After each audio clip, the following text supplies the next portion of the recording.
안녕하세요. 법도TV 엄정숙 부동산 전문 변호사입니다. 오늘은 사실혼 가정에서 임차권 승계에 관한 내용입니다. 임차권 승계를 둘러싸고 사실혼 배우자와 상속인 간 눈치 싸움이 치열합니다. 법률혼 관계에서 남편이 사망한다면 함께 거주하고 있는 아내와 자녀들에게 임차권이 승계되는 게 일반적인 상식입니다. 반면 법적인 관계나 의무가 없는 사실혼은 어느 한쪽 배우자가 사망 시 그의 상속인들이 임차권에 관한 권리를 행사하려는 경향이 있습니다. 결론부터 말씀드리면 법적인 관계가 없는 사실혼 배우자라도 임차권의 행사는 가능한 경우가 있습니다. 주택임대차의 임차권은 피상속인의 재산에 해당합니다. 임대차 계약이 끝나면 돌려받아야 할 채권이기 때문입니다. 주택임대차에서는 이를 임차권이라고 하는데 세입자가 계약 기간 중 사망한다면 상속인에게 상속될 재산에 해당합니다. 하지만 재산은 피상속인의 친족이나 법률혼 배우자에게만 상속이 되기 때문에 사실혼 가정에서 한 배우자가 사망한다면 분쟁이 발생할 수 있습니다. 사실혼 관계의 남편이 사망하면 아내와 남편의 가족과 분쟁이 생길 수 있는 것입니다. 반면 다른 재산과 달리 임차권은 이야기가 달라질 수 있습니다.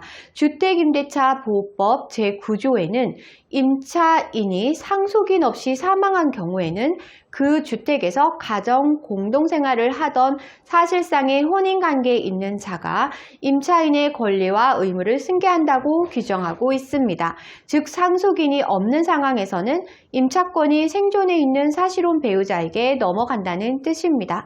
따라서 생존한 사실혼 배우자가 세입자의 지위를 승계받아 전세 기간이 끝나면 보증금까지 돌려받을 수 있습니다. 다만 해당 규정에서 임차인이 상속인 없이 사망한 경우라는 문구가 논란이 될 수 있습니다.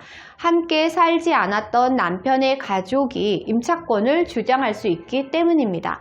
이 경우 동법 제2항을 주목할 필요가 있습니다. 해당 규정에는 임차인이 사망한 때 사망 당시 상속인이 그 주택에서 가정 공동생활을 하고 있지 아니한 경우에는 그 주택에서 가정 공동생활을 하던 사실상의 혼인관계에 있는 자와 이촌 이내의 친족이 공동임차인의 권리와 의무를 승계한다고 규정하고 있습니다. 다시 말해 상속인은 존재하지만 사실혼 가정에서 함께 생활한 게 아니라면 생존해 있는 사실혼 배우자와 상속인이 공동임차권자가 된다는 말입니다. 이 경우에는 사실혼 배우자와 상속인이 공동으로 임차권을 주장할 수 있고 계약이 종료된 후에는 집주인이 두 당사자에게 각각 전세금을 반환해야 합니다. 이와 반대로 사망한 사실혼 배우자에게 재산보다 빚이 많은 경우라면 사실혼 배우자와 상속인이 임차권을 포기할 수 있다는 규정도 마련되어 있습니다. 동법 제3항에는 임차인이 사망한 지 1개월 이내에 임대인에게 승계 대상자가 반대 의사를 표시한 경우에는 그러하지 아니하다고 규정하고 있기 때문입니다. 즉 전셋집 명의자인 사실혼 배우자가 사망한 후 1개월 이내에 집주인에게 임차권 승계 거부 의사표시를 전달하면 임차권의 승계가 되지 않는다는 뜻입니다.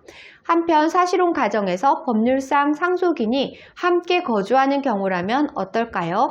가령 사실혼 가정에서 아들이 함께 살고 있었는데 남편이 사망한 경우입니다. 이 경우 상속인은 아들입니다. 물론 법률상에는 사실혼 가정에서 상속인이 함께 거주한 경우 임차권 승계에 관한 규정이 명확한 것은 없습니다.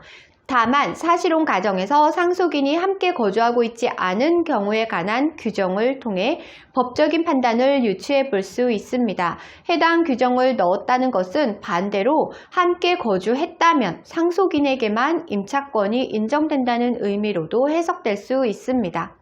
오늘은 사실혼 가정에서의 임차권 승계에 관한 내용을 설명드렸습니다. 정리하자면 상속권 없는 사실혼 배우자도 임차권 승계는 가능하다는 것이고요. 상속인이 함께 거주하지 않는 경우 사실혼 배우자와 공동임차권자가 된다는 것입니다. 사실혼 가정에서 함께 거주한 상속인은 단독임차권자가 가능하다는 것입니다. 오늘 주제와 관련된 문의사항이나 전월세 보증금 관련 문의사항이 있으신 분들은 홈페이지에 문의사항을 남겨주시면 이메일로 답변 드리고 있는데요. 홈페이지는 네이버에서 법도 전세금 반환소송센터를 검색하시면 쉽게 찾으실 수 있습니다. 홈페이지에 접속하시면 상단 중앙에 전세금 반환 상담 메뉴가 보이실 텐데요. 체크된 부분은 명확하게 정보를 입력해 주시고 본문에 궁금한 내용을 입력해 주시면 이메일 또는 유선 전화로 답변 드리겠습니다. 오늘은 여기까지 설명해 드렸고요. 다음에 더 좋은 부동산 법률 정보로 찾아뵙겠습니다. 저는 엄정숙 부동산 전문 변호사였습니다.